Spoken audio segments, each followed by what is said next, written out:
Midi sur e-Radio, c'est l'heure du journal. Au sommaire de ce midi 15, élection présidentielle de février 2019, le dépôt des candidatures au Conseil constitutionnel se fait à l'instant. La majorité l'a déjà effectué pour le compte du candidat Macky Sall. Le PDS attend demain pour le dépôt de la candidature de Karim Wade. Nous serons en ligne avec notre reporter. La société civile veut une élection présidentielle apaisée et pour cela, le collège des facilitateurs du dialogue politique mis en place il y a 2 mois a rencontré les différents acteurs du processus électoral. Le professeur Babacar Gueye nous livre les détails dans ce midi. Aucune précipitation pour juger Khalifa Sall le 20 décembre prochain.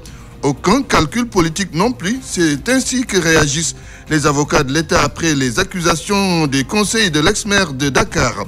Le Sénégal au cœur. Macky Sall présente son ouvrage au public cet après-midi. Ce livre trace le parcours du président de la République depuis son enfance jusqu'à son accession à la magistrature suprême. Le terre et ses impacts, les commerçants du marché Thiaroye qui sont déguerpis ne demandent ni plus ni moins que le recasement. Ils attendent la réaction des autorités qui le leur avaient promis. Dans l'actualité internationale, la France et la Russie mènent une guerre d'influence en Centrafrique. La ministre française des Armées est arrivée hier à Bangui pour une visite de 2 jours. Objectif, réaffirmer le soutien de Paris aux autorités et confirmer la livraison d'armements aux forces de défense. Des actions que les Russes ont déjà effectuées dans le pays et qui indisposent la France. En sport, large fenêtre sur la qualification des Lions du hand pour la finale de la Coupe d'Afrique avec l'avis des Sénégalais sur les résultats du hand. Dans sa rubrique hebdomadaire Fact-Checking, e-Radio s'intéresse aux rumeurs et autres fausses informations qui circulent en période préélectorale. Et puis au quotidien, de 19, le journal de la présidentielle et le journal de la foire. Bienvenue à toutes et à tous. La décision du Conseil constitutionnel d'impliquer les acteurs indépendants à la vérification des candidatures est bien appréciée par la société civile. Mouniaï Sissé de l'ONG 3D salue cette initiative qui, selon lui, est un début de solution pour un bon déroulement de la présidentielle de 2019. Écoutons Mouniaï Sissé au micro de Baba Ndiaye. Je pense qu'il faut se féliciter de l'initiative du Conseil constitutionnel pour 3 raisons. La première raison, c'est que vraiment c'est une démarche inédite. Pour la première fois dans l'histoire du Sénégal, on associe les acteurs indépendants à la vérification et au contrôle des candidatures. La deuxième raison, c'est que ce n'était pas une obligation pour le Conseil de mettre en place ce dispositif, parce que c'était juste une faculté. L'ouvrir également à la société civile, c'est la troisième raison qui fait que nous nous félicitons de cette initiative. On peut dire que c'est un beau début. Maintenant, le reste, c'est l'accompagner avec les représentants des candidats. Je pense que c'est un acte qui rassure, un acte, à mon avis, qui pose les prémices d'élections apaisées. Quelques semaines nous séparent de la présidentielle de 2019 et l'opposition et le pouvoir ne s'entendent pas sur la question du fichier électoral. Préoccupé par la situation, le collège des facilitateurs du dialogue politique créé il y a 2 mois a rencontré les différents acteurs du processus électoral, dont l'opposition bien sûr. Il reste à prendre langue avec la majorité présidentielle. Voici les explications du professeur Babacar Gueye au téléphone d'e-Radio. Nous avons créé une structure destinée à faciliter le dialogue, à faire en sorte que les 2 parties se retrouvent autour d'une table. Nous faisons des démarches depuis déjà 2 mois. C'est dans ce cadre d'ailleurs que nous avons rencontré le Conseil constitutionnel, nous avons rencontré la Sénat, le ministre de la Justice, le ministre de l'Intérieur, toutes les structures qui interviennent dans le processus électoral, ainsi que toute l'opposition. Et maintenant, il nous reste à rencontrer la majorité, notamment son chef, le président de la République, pour essayer de voir dans quelle mesure mettre tout le monde autour d'une table pour que tous les acteurs puissent se mettre d'accord au moins sur les règles du jeu, parce que nous sommes conscients que le contexte actuel aller à cette élection présidentielle sans un minimum de consensus contient des risques de troubles, des risques d'affrontements, ce que nous ne souhaitons pas. Le professeur Babacar Gueye était dans notre édition spéciale d'hier soir. Midi, 7 minutes, vous suivez le journal sur e-Radio. e-Radio, les infos d'ici et d'ailleurs. La réplique des avocats de l'État après que ceux de Khalifa Babacar Sall ont accusé l'État de faire dans la précipitation pour juger l'ex-maire de Dakar par la Cour suprême le 20 décembre prochain. Selon Maître Baboucar Cissé, il n'y a aucune précipitation ni de calcul politique. C'est la Cour suprême qui a tout simplement jugé de l'opportunité de fixer la date d'audience. Écoutons Maître Baboucar Cissé. Il n'y a aucune précipitation. Dans cette affaire, c'est un dossier qui est en état. Donc la Cour a estimé devoir fixer la date d'audience au 20 décembre. Donc les avocats de Khalifa sont libres de dire qu'il s'agit d'une précipitation alors que le dossier il est simple et a été mis en état. Parce que simplement, en fait, ils ont déposé le recours qui a été notifié à l'État du Sénégal. L'État a répondu par le biais de mémoire. Donc en fait, je ne vois pas en quoi aujourd'hui on pourrait garder le dossier si le dossier est en état de recevoir jugement. Donc je ne vois pas en quoi vraiment il y a précipitation. Il n'y a aucune précipitation. Ils sont libres de parler de calcul politique. Vous savez, en fait, la Cour suprême est saisie du dossier et la Cour suprême juge de l'opportunité de fixer une date d'audience lorsque le dossier qui est soumis à son appréciation, ce dossier-là est en état. Un dossier est en état lorsque toutes les parties ont exposé leurs arguments par écrit et l'ont déposé. Donc, la Cour suprême peut fixer une date d'audience par rapport à un dossier dont elle est saisie. Je ne vois pas en quoi on parle de calcul politique. Il n'y a rien de politique dans ce dossier-là. Et ça, nous l'avons toujours soutenu depuis la première instance, en appel, et on le soutiendra devant la Cour suprême. Ce dossier n'a rien de politique. C'est des faits de droit commun qui n'ont jamais été contestés par M. Khalifa Sall. À l'instant, Maître Baboucar Cissé.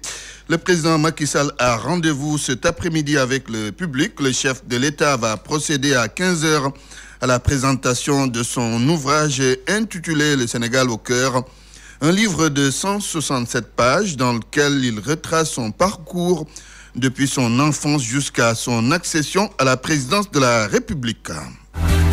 L'info en continu sur www.imedia.sn.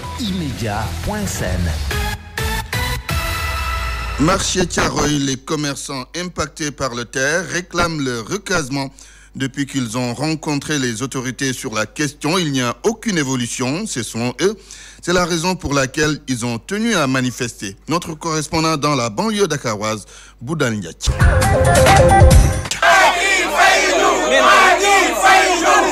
Ils étaient nombreux à envahir le marché Thiaroye pour réclamer leur indemnité de relogement. Ces anciens commerçants du marché Thiaroye ne sont pas du tout contents de l'attitude des autorités. Ngagnar est le coordonnateur des impactés du terre. Pour le projet du terre que l'État du Sénégal a inséré ici à Thiaroye-Gare. Tout d'abord, nous interpellons, comme je l'ai dit tout dernièrement, l'État du Sénégal, a commencé par le président de la République. Ces braves commerçants que vous voyez ici n'ont que leur soutien de famille, car aujourd'hui nous vivons dans un monde où la classe sociale ici au Sénégal n'est pas à laisser en rade. Ces pères de famille que vous voyez ici ont des problèmes de donner d'abord la dépense quotidienne, de régler comme cela se doit la scolarité de leurs enfants. Et pourtant ce sont des pères de famille. Ils sont conscients de la responsabilité du terre. Ces anciens commerçants du marché Thiaroye réclament leurs indemnités et demandent à être relogés quelque part là où ils pourront avoir accès à l'électricité et à la sécurité. Ils sont plus de 800 personnes. Vraiment, le préfet et les gens de l'APIX nous étions en séminaire. Vraiment, ils ont dit que ça est dans de très bonnes voies. Mais ces pères de famille, ils ne peuvent pas attendre. À chaque fois, ils donnent la dépense quotidienne. Vous savez tous, Macky Sall qui vous dit c'est un père de famille. Vraiment, il n'a qu'à régler ça ensemble. Et sans cesser de ce que nous filmons, nous trouverons ensemble les moyens de vivre en parfaite harmonie avec les réalités de notre temps. Oui, il y a beaucoup de gens qui ne sont pas recensés, c'est dommage. Vraiment, dans le travail, là, le travail, ça reste. Le travail du terre, qu'on le dise, ça reste. Encore une fois, ça reste. Pour ce premier rassemblement, ces impactés du terre veulent juste informer les autorités de leur situation et ne comptent pas croiser les bras selon leur coordonnateur, qui demande aux autorités de ne pas faire la sourde oreille. À Ziguinchor, le Sud-Just est plus que jamais déterminé à poursuivre la lutte pour obtenir gain de cause. Le respect des engagements pris par l'État tient à cœur les travailleurs de la justice qui entendent paralyser le système jusqu'à la satisfaction de leurs revendications. Mohamed Kanji. En sit-in devant le tribunal de Ziguinchor, les travailleurs de la justice s'insurgent contre le non-respect des engagements pris par l'État du Sénégal. À travers ce mouvement d'humeur, ils ont étalé leur grief. Maître Lamine Ndiaye, greffier au tribunal de grande instance de Ziguinchor, et le secrétaire général du Sud-Just section Ziguinchor. Nous demandons la mise en solde et sans délai de toutes les questions à incidence financière, mais également la signature des décrets qui sont relatifs aux questions statutaires, ce que le gouvernement, à travers le ministre de la Justice, n'ont pas encore fait. Si rien n'est fait, le syndicat des travailleurs de la justice compte passer à la vitesse supérieure. Une paralysie du système judiciaire n'est pas à exclure si l'État ne respecte pas ses engagements d'ici le 27 décembre. Nous serons en droit de dérouler notre plan d'action qui sera être une vraie grève. C'est pourquoi nous en appelons une fois encore et prenons les populations sénégalaises à témoin, les justiciables à témoin, l'opinion nationale et internationale à témoin pour que l'État du Sénégal soit beaucoup plus responsable. Pour un climat social apaisé, ces travailleurs de la justice espèrent une réaction de la part du gouvernement. Pour eux, seul le respect des engagements pris pourra mettre fin à cette paralysie du système judiciaire qui commence à inquiéter les populations. Le Sud-Just a annoncé hier une grève illimitée à partir du 27 décembre prochain. L'ONG Partners West Africa poursuit la sensibilisation des jeunes de la banlieue sur l'extrémisme, oui. Après Pikine et Guédiawaye, c'est au tour de Thiaroye de recevoir les responsables de cette ONG qui vont parcourir la banlieue. Écoutons à ce propos la coordinatrice de Partners West Africa, Hadija Sidibé, au micro de Boudan Diachi. Ce projet qui s'appelle Impliquer les femmes et les jeunes dans la prévention du recrutement par les réseaux extrémistes et qui a été financé par l'ambassade des États-Unis au Sénégal. Donc dans le cadre de ce projet, nous avons tenu en fait une session de dialogue avec les jeunes. Donc comme il a été fait à Grand Yoff et aux Parcelles Assainies, donc nous l'avons tenu ici à Pikine avec les jeunes donc du département dans le cadre de la prévention de l'extrémisme violent. Oui, alors vous savez qu'aujourd'hui l'extrémisme violent, le terrorisme, tout ça, les risques de radicalisation et de recrutement des jeunes par les réseaux extrémistes, c'est un phénomène qui commence vraiment à se propager et donc aucun pays n'est épargné parce que vous savez bien qu'avec la mondialisation, ce qui se passe à Pékin se passe également à Dakar et nul n'en ignore. Donc voilà toute l'importance en fait de ce volet de prévention donc au niveau de nos contrées parce qu'aujourd'hui c'est les jeunes en fait qui sont au cœur de tout et voilà pourquoi nous voulons en fait les sensibiliser assez. En plus bref, le Conseil national de régulation de l'audiovisuel CNRA installe ses nouveaux membres. La cérémonie a démarré depuis 11h. Nous y reviendrons. L'actualité internationale sur e-Radio. Bonjour Bokar Alfakan. Bonjour Antoine Diouf. Au Togo, au moins 4 morts dans les affrontements avec les forces de l'ordre. Oui, la coalition C14, qui regroupe donc 14 partis d'opposition, a décidé de boycotter les prochaines législatives prévues le 20 décembre prochain. Ces partis dénoncent des irrégularités dans leur préparation et avaient appelé à des manifestations pendant une dizaine de jours à partir de samedi dernier pour exiger l'arrêt du processus électoral. Ces manifestations ont été interdites par le gouvernement qui a évoqué le risque très élevé de troubles graves à l'ordre public alors que la campagne électorale a démarré mardi.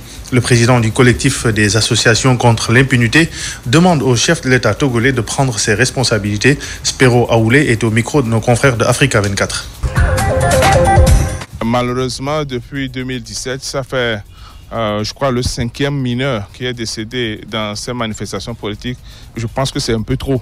La première personne qui doit répondre de tout ce qui se passe, c'est le chef de l'État. Donc c'est lui qui normalement aurait dû s'adresser au peuple en demandant aux uns et aux autres de se calmer et en faisant faire les réformes constitutionnelles, institutionnelles et puis électorales. Je rappelle que le Togo traverse une grave crise politique depuis plus d'1 an avec des manifestations massives pour réclamer la démission du président Faure Gnassingbé. Ce dernier a succédé en 2005 à son père qui avait dirigé le Togo d'une main de fer pendant 38 ans. On poursuit avec la ministre française des Armées en Centrafrique pour 2 jours. Florence Parly va réaffirmer le soutien de la France à Bangui en lui livrant notamment des équipements militaires. Oui, ce déplacement a pour objectif de réaffirmer le soutien de la France à la Centrafrique. Et pour montrer son engagement, Paris va livrer des équipements militaires, notamment 1400 fusils d'assaut promis, ainsi que des équipements amphibies aux forces armées centrafricaines. La Centrafrique, je le rappelle, est sous embargo en matière d'importation d'armes. La France a donc obtenu pour cet appui une exemption de la part de l'ONU. Florence Parly a réitéré le soutien de la France à l'initiative de paix de l'Union africaine. Ce soutien français ne cache-t-il pas d'autres enjeux ? Oui, dans cette ancienne colonie française, la France doit gérer l'influence et l'ingérence de plus en plus marquée de la Russie. Moscou a livré il y a quelques mois des armes à l'armée centrafricaine dans les mêmes conditions que la France. La Russie a également investi tous azimuts en Centrafrique, notamment dans la formation de l'armée et la diplomatie avec les groupes armés qui tiennent une bonne partie du pays. Des entreprises gérées par des Russes s'intéressent aussi à ces richesses minières. Cet activisme russe en Centrafrique est considéré par la France comme une diplomatie parallèle. D'ailleurs, lors du forum de Dakar sur la paix et la sécurité, Florence Parly qualifiait les initiatives russes d'opportunistes et d'intéressés et ne pouvant guère contribuer à résoudre de façon positive la situation sécuritaire dans ce pays. Je rappelle que la France est intervenue militairement en République centrafricaine en 2013 et 2016 pour faire cesser les violences de la coalition rebelle Seleka à dominante musulmane et les représailles des milices anti-Balaka prétendant défendre les chrétiens. En République démocratique du Congo, 24 heures après le renouvellement des sanctions contre 14 dignitaires du régime, Kinshasa conteste leur légalité et leur fondement. Oui, on en a parlé hier. On reproche à ces 14 officiels congolais de graves violations des droits de l'homme et des entraves au processus électoral. Pour Kinshasa, les sanctions européennes, ce qui frappe notamment Emmanuel Ramazani Shadari, le candidat du président Kabila à la présidentielle, sont d'abord une ingérence politique inacceptable dans le processus électoral. L'Union européenne ne nie pas leur caractère politique. Les sanctions sont des mesures préventives qui permettent à l'UE de réagir rapidement face à des problèmes politiques, peut-on lire sur le site internet du Conseil européen.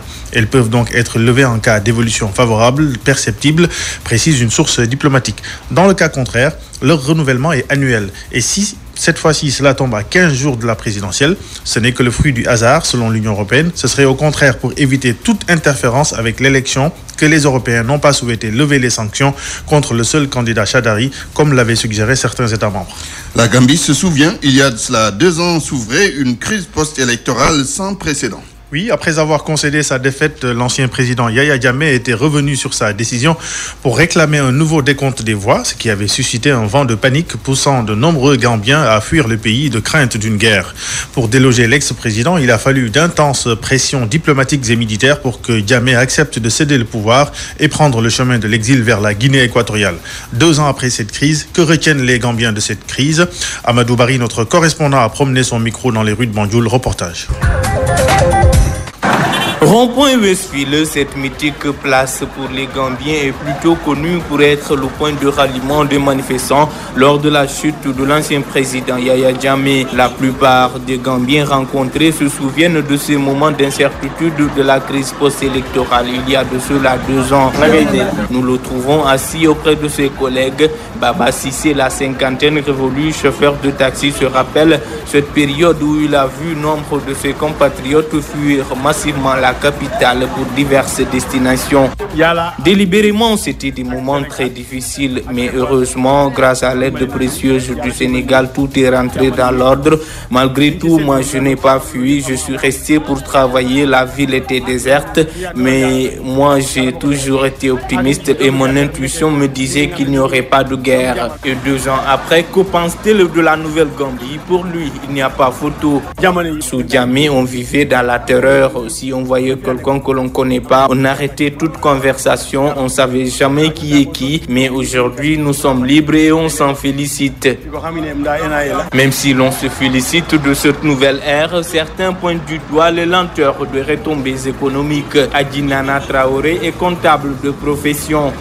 Je dirais qu'il y a une déception. Le régime a changé, mais le système reste le même. Sur certains aspects, je dirais que le pays a régressé. Les coupures d'eau et d'électricité deviennent intenables. 2 ans après la crise post-électorale, les Gambiens sont partagés entre une liberté retrouvée et un sentiment de désillusion, car à leurs yeux, l'impact économique de l'alternance politique tarde à se concrétiser. Banjul Amadou Bari, iRadio. Bokar, merci pour cette page internationale. Merci. Le journal des sports de iRadio. Seydina Abagay, bonjour. Bonjour Antoine. La page des sports que nous ouvrons avec cette qualification historique des Lions au mondial de handball. Les Sénégalais s'en réjouissent. Oui, le public n'est pas insensible aux performances des Lions qui ont jusque-là fait preuve d'une maîtrise totale en obtenant 6 victoires en autant de matchs. Une réussite qui leur a ouvert les portes de la finale continentale, également synonyme de qualification au mondial. Une réussite qui fait également la fierté des Sénégalais. Écoutons ce micro-trottoir réalisé par Mamoudou Diagne. Quand nous avons eu l'information de la qualification des Lions pour le mondial d'handball, ça a été une fierté pour tous les Sénégalais. Et surtout les amateurs, mais aussi tout Sénégalais épris de l'amour de ce pays doit avoir la fierté et doit encourager ces lions, ces grands sportifs. Aujourd'hui, le sport n'est plus une activité ludique, une activité physique, mais c'est une activité rentable, une activité de développement. Bon, je pense que c'est une belle performance de la part de nos lions de handball, que je félicite de passage, puisque c'est la première fois dans l'histoire sportive du Sénégal que les Lions de handball se qualifient en finale de la Coupe d'Afrique des Nations et par là même au mondial de 2019. Je suis très ravi de cette performance et qui traduit véritablement les efforts que l'État du Sénégal est en train de faire dans le domaine du sport et plus particulièrement le ministère des Sports. En tout cas, les performances des Lions ne sont pas le fruit du hasard si l'on se fie à nos techniciens. Souleymane Gueye, entraîneur de Tivaouane Renaissance Handball Club, et Pape Ibnou Mohamed Sarr, entraîneur de l'équipe nationale des moins de 20 ans en handball, estiment que le résultat des Lions est dû à la constance de l'équipe nationale sur le plan continental et à la qualité du groupe. Les détails de leur analyse dans cet élément de Sékou Seydi.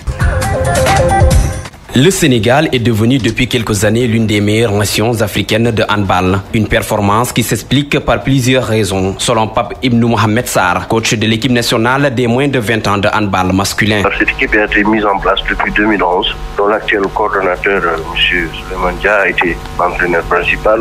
Donc, on connaît bien le projet qui est actuellement à son aboutissement parce que c'était de placer le Sénégal au niveau des grandes nations du handball mondial. Donc, ça a été fait parce que ça a été aussi un programme qui a été bien ficelé au niveau de la Fédé, avec renforcement des capacités au niveau de toutes les chaînes de cette équipe-là, des pratiques en management, tout, en fait, de la préparation. Tout a été bien mis en place depuis plusieurs années. Souleymane Gueye, entraîneur de Tivaouane Renaissance Handball Club, estime que les joueuses ont atteint un niveau qui leur permet de rivaliser avec les grandes nations africaines. Les filles, certes, sont tous des internationaux. Donc, ils jouent au niveau de la France, la première division ou comme deuxième division. Il y a 2 ou 3 qui sont hors de la France. On a eu cette année pour les présélections notre gardienne Ndesokna Kamara. Malheureusement, il n'a pas été maintenu. Et par contre, les filles ont fait une performance extraordinaire. Le Sénégal fera face à l'Angola en finale de la Coupe d'Afrique de handball et ses techniciens pensent que les Lions ont les armes pour conquérir le titre continental.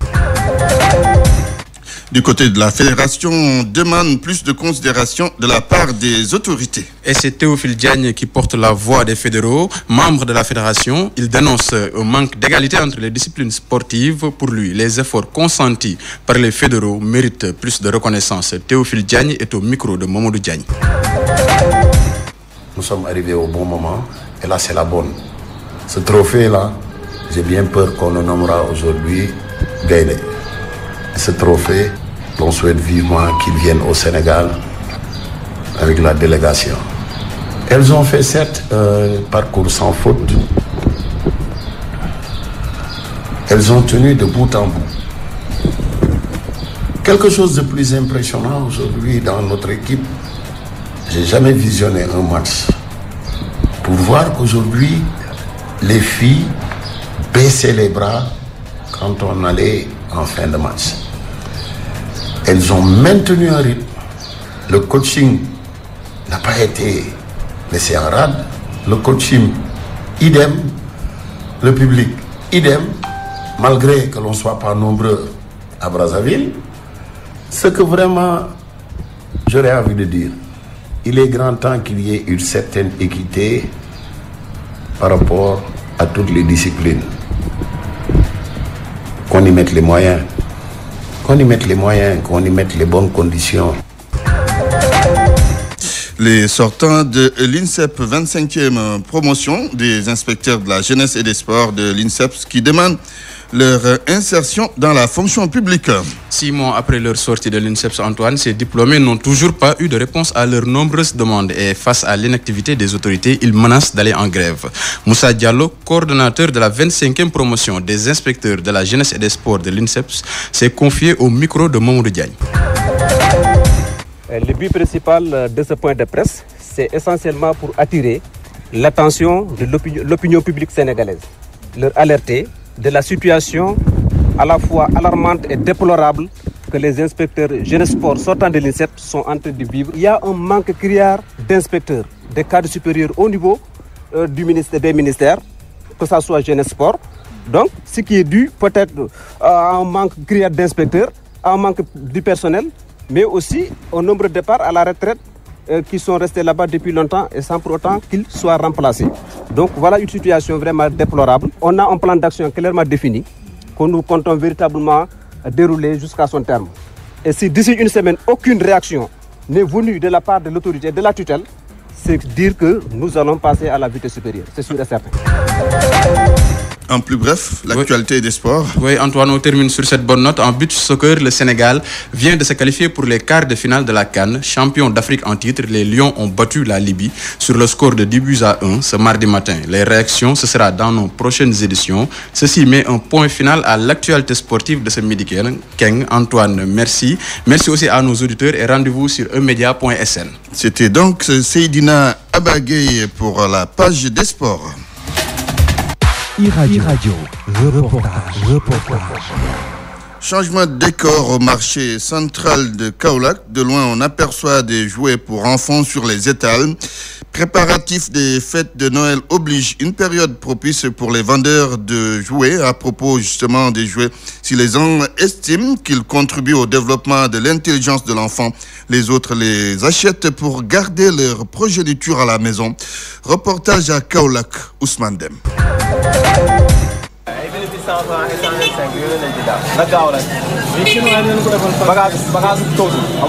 En cette période, les enfants sont à l'honneur. Pour leur plaisir, on leur achète des cadeaux, dont des jouets. Sous le couvert de l'anonymat, ce commerçant nous fait savoir que la vente des jouets marche bien en ce moment.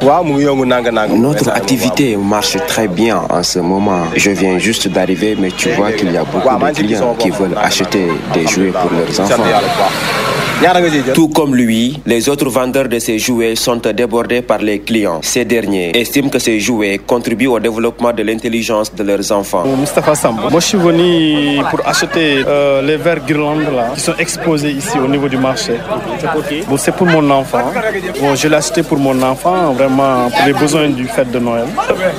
Ces jouets-là, si vous allez au préscolaire, il y a ce qu'on appelle une activité qu'on appelle, je crois, logico. maths ou perceptivo-motricité. Bon, c'est une activité qui va lui permettre vraiment d'identifier les couleurs. Et cela participe vraiment à l'intelligence de l'enfant. Du haut de sa taille, Soda, teint noir, explique pour sa part que ces jouets permettent à l'enfant de rester à la maison. Si, c'est intéressant parce que ces jouets sont d'une grande importance pour nos enfants. Non seulement qu'ils leur procurent de la joie, mais ces jouets permettent à l'enfant de rester à la maison. Ainsi, malgré la cherté de ces jouets, les parents n'hésitent pas à casquer fort. Absolument, ça vaut le coup. Tout ce que tu peux faire pour l'enfant, vraiment, je crois que ça vaut le coup. Parce que l'enfant... Vraiment, il sera le président de demain, quoi. Merci beaucoup. Merci beaucoup. C'est la raison pour laquelle les vendeurs de ces jouets sont devenus très nombreux, car ils y gagnent beaucoup. Ousmane Dem Kaolack, iRadio.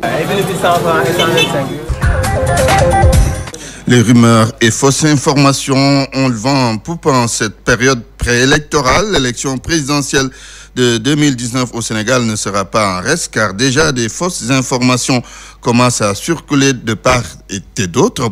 C'est pourquoi la rubrique Rien que les faits s'intéresse aujourd'hui à une intox ayant fait le tour du web et qui met en cause le président du Rwanda, Paul Kagame. Suivez le fact-checking de Moussa Ngom. C'est une révélation qui compte dans cette période de campagne électorale. Des éloges du président rwandais Paul Kagame qui aurait été adressés à son homologue sénégalais quelques jours après son investiture. Mes respects, monsieur le président. Les Sénégalais ne savent pas la chance qu'ils ont de vous avoir comme président. Certes, j'ai raté votre investiture, mais n'oubliez pas de m'inviter le jour de votre prestation de serment. Sur Internet, les reprises et les commentaires sont nombreux, y compris venant de sites d'information. Tous ont un point commun. Ils citent comme source de l'information une page présente sur Facebook du nom de groupe d'information gouvernementale. Ces administrateurs n'ont pas souhaité nous répondre, mais nous avons contacté le bureau d'information gouvernementale qui nous a indiqué que cette page Facebook ne leur appartient pas. La page Facebook officielle du bureau d'information gouvernementale, structure créée pour répondre aux besoins d'information des citoyens, indique par ailleurs que leur page Facebook avait été suspendue temporairement pour des raisons internes. De plus, l'illustration de la discussion entre les deux chefs d'État utilisée par la fausse page du bureau d'information gouvernementale a été prise lors du sommet de la francophonie à Erevan en Arménie début octobre. Une information ou déclaration à vérifier, envoyez-nous un message à l'adresse rédaction.radio@imedia.sn. Moussa Ngom, merci. 2-19, le journal de la présidentielle présenté par Migui Maram Ndiaye.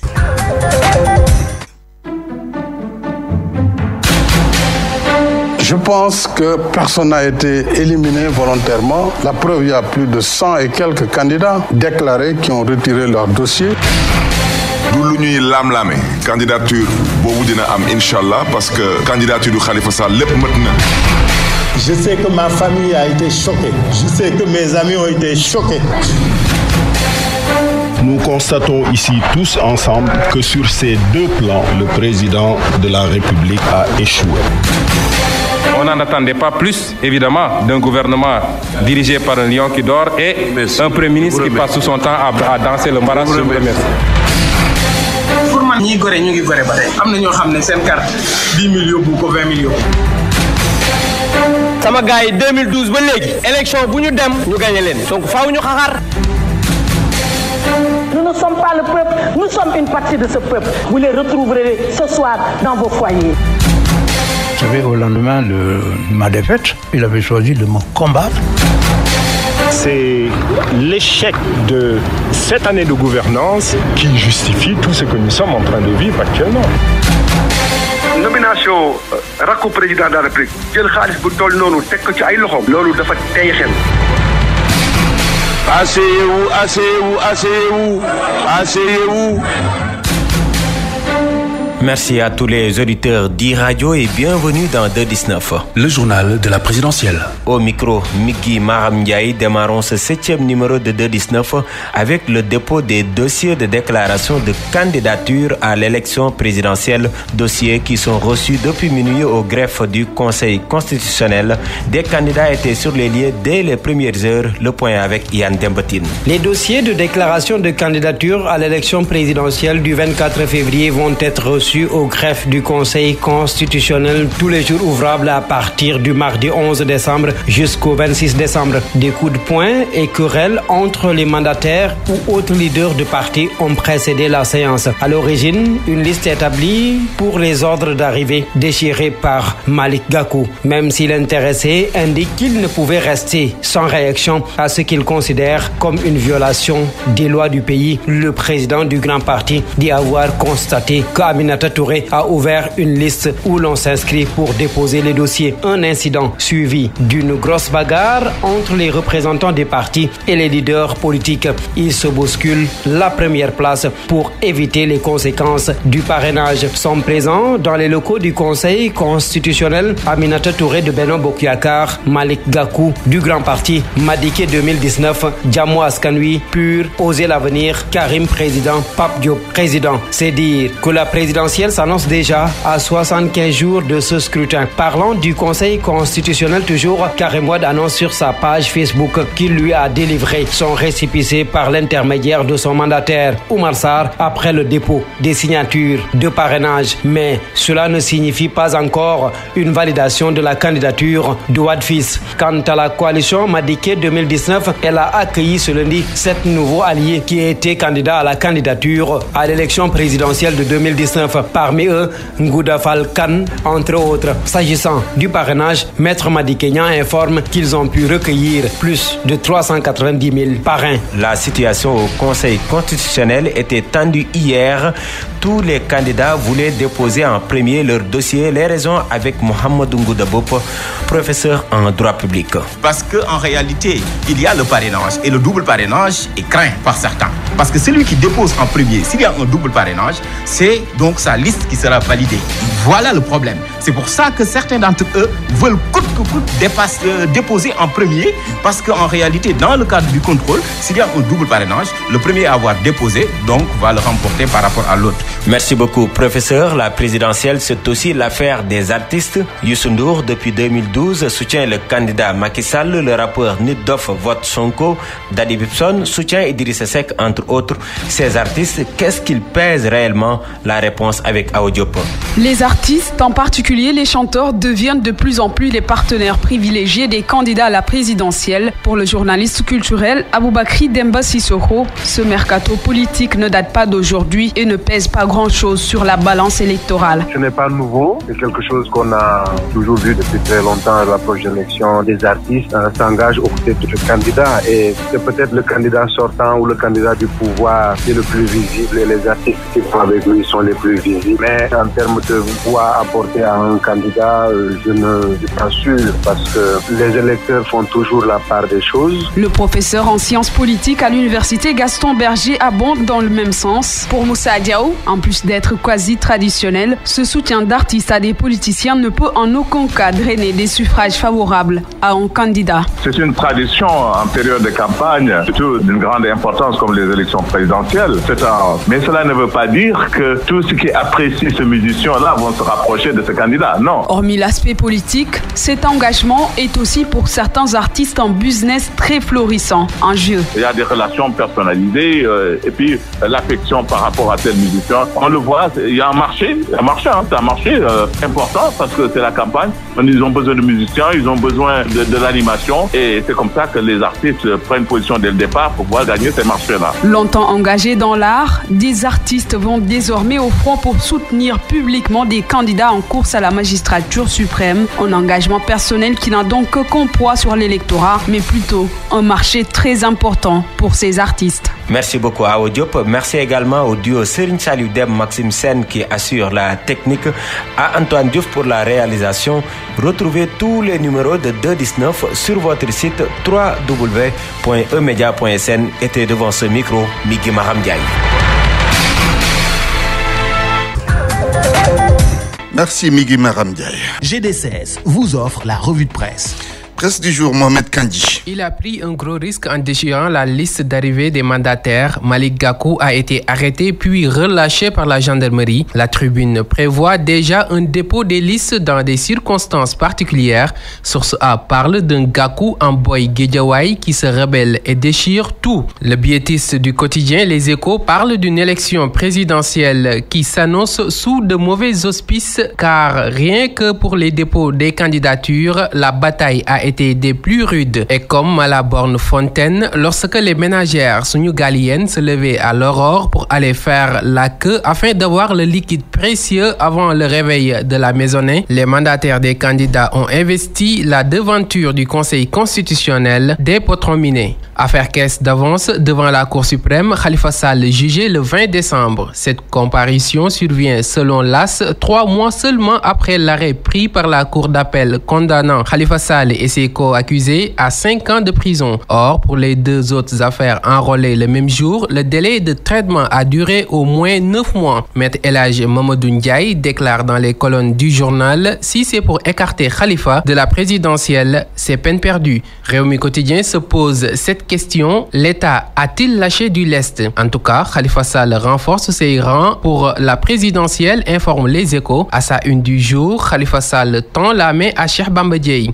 Khaf à Bamba. Dans les épreuves que je traverse depuis plus de 20 mois, j'ai apprécié la constance de ton soutien, tes prises de position. Je te propose de rejoindre ma candidature pour réaliser les transformations structurelles que notre pays ne peut différer sans risquer de se perdre, rapporte Les Échos. 2019, verdict du parrainage, Madické Niang envoie Macky au second tour, titre l'exclusif. Dans sa parution du jour, il met l'accent sur les 400 000 signatures de Madické Niang certifiées authentique obtenu en 45 jours, les secrets d'une consécration et d'un plébiscite. Et pour finir, le Conseil constitutionnel délivre le récépissé de dépôt de candidature. Et ce n'est pas tout, car la tribune informe que Maître Madické reçoit le soutien de Ngunda Kane et bombe le torse. À la une du journal du groupe des médias, Madické clame qu'il est la solution. Karim Wade, lui, cherche des solutions pour retourner au bercail. Révélation sur ces deux nouvelles requêtes déposées à la Cour de justice de la CEDEAO. Libération informe sur ce que Karim veut et c'est s'inscrire sur les listes électorales. Mais conscient que le temps joue contre eux, Maître Ciré Clédor Ly et compagnie demandent au juge dans les colonnes de Libération de contacter, dire et juger que le processus électoral étant déjà entamé et compte tenu du délai très bref, tout retard inhérent à une procédure ordinaire de la Cour risquerait de la rendre caduque ou sans objet. Décès de Sidi Lamine Niasse, le président de la République était chez la famille du défunt, rapporte Enquête. À la une du journal, les engagements du président Macky Sall. Macky promet d'aider la famille de Sidi dans le cadre de la démocratie car selon lui, l'État ne ménagera aucun effort pour une presse libre et démocrate. Rewmi Quotidien, quant à lui, annonce les 20 millions que le chef de l'État a offert à la famille du défunt. Sport, handball, finale CAN 2018 et mondial, coup double des Lions. Stade revient sur la belle performance des Lions, 6e et dernière journée. Le quotidien du sport Stade parle de la guerre de Troie. Les Parisiens en terrain miné à Belgrade, Reds et Napolitains prêts à mettre le feu à Anfield, Tottenham à la conquête du Camp Nou. Lutte sénégalaise, Sunu Lamb informe que le combat Balla Gaye 2 Modou Lo, initialement prévu le samedi 1er janvier 2019, est repoussé à la date du dimanche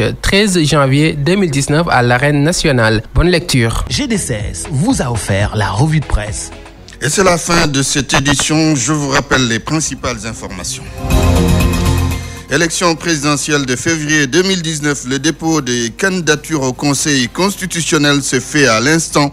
La majorité l'a déjà effectué pour le compte du candidat Macky Sall. Le PDS attend demain pour le dépôt de la candidature de Karim Wade.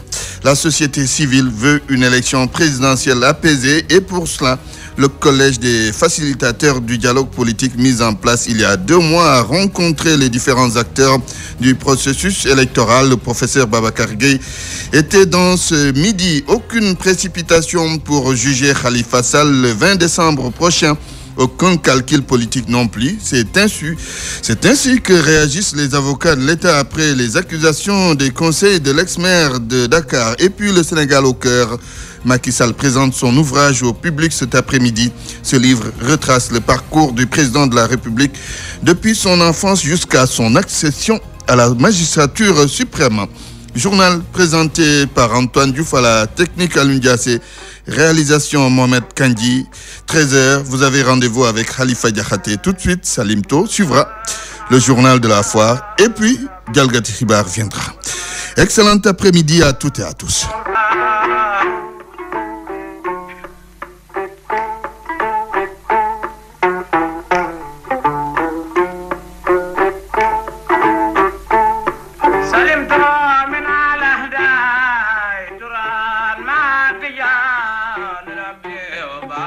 Bye.